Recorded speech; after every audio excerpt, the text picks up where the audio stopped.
Paper mill కాలుష్యం గురించి గొంతెత్తకుండా ఉండేందుకు వైసీపీ టీడీపీ కూటములకు 5 కోట్ల రూపాయల ముడుపులు అందాయని రాష్ట్రీయ ప్రజా కాంగ్రెస్ వ్యవస్థాపక అధ్యక్షుడు మేడా శ్రీనివాస సంచలన ఆరోపణలు చేశారు. కాదని ఆ పార్టీలు నిరూపించగలవా అని సవాల్ విసిరారు.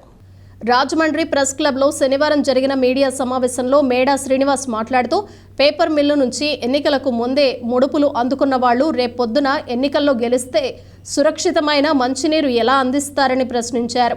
ముడుపులు అందుకోవటం ద్వారా ప్రజల ఆరోగ్యాన్ని తాకట్టు పెట్టారని, ప్రజల ఆరోగ్యాన్ని విషతుల్యం చేస్తున్నారని ధ్వజమెత్తారు. ఇప్పటికైనా వాస్తవాలు గ్రహించి వైసీపీ టీడీపీ కూటమి అభ్యర్థులను ఓడించి కాలుష్య రహిత మంచినీటిని అందించడానికి నిరంతరం పోరాటం చేస్తున్న రాష్ట్రీయ ప్రజా కాంగ్రెస్ను గెలిపించాలని ప్రజలను కోరారు. తమ పార్టీ ఎప్పుడూ ప్రజాపక్షం వహిస్తుందన్నారు. పలు సమస్యలపై న్యాయ పోరాటం చేసిన అంశాలను ఆయన ప్రస్తావించారు.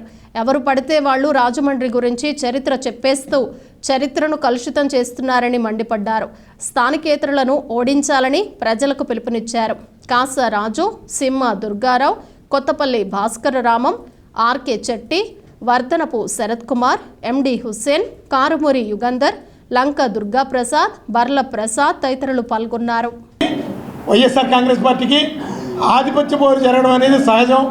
వాళ్ళిద్దరూ వ్యక్తిగత విషయాల మీద అలాగే వాళ్ళ యొక్క రాజకీయ ఆరోపణలు ఇష్టానుసారం చేసుకుంటున్నారు. చేసుకోవచ్చు, తప్పలేదు. నువ్వు బ్లేడ్ వేయచ్చు, నువ్వు గంజాయి వేయచ్చు, నువ్వు గంజాయి వేయచ్చు, నువ్వు బ్లేడ్ వేయచ్చు. అది వాళ్ళిద్దరికీ సంబంధించినటువంటి వ్యక్తిగత విషయంగా తీసేయచ్చు.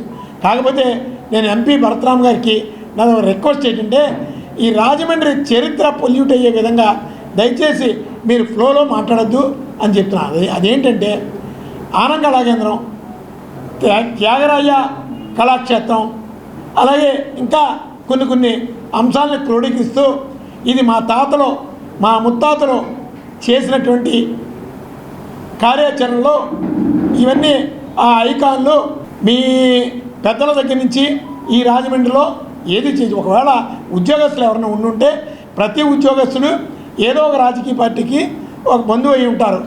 అంత మాత్రాన ఉద్యోగులు వస్తుంటారు, వెళ్ళిపోతూ ఉంటారు. ఈ రాజమండ్రి చరిత్ర మా నుంచి స్టార్ట్ అయిందని దయచేసి చెప్పుకోవద్దని విజ్ఞప్తి చేస్తున్నాం. ఈ రాజమండ్రిలో జరిగినటువంటి ఈ విఠలాచార్య సినిమాని తలపించే విధమైనటువంటి ఒక అభివృద్ధి ఏదైతే ఉందో ఆ అభివృద్ధి అంతా కూడా మీరు ప్రభుత్వ నిధులతోనూ లేదు మీకున్నటువంటి కోటా నిధులతోనూ చేస్తున్నట్టు ప్రజలను నమ్మించేటటువంటి ప్రయత్నాలు చేస్తున్నారు.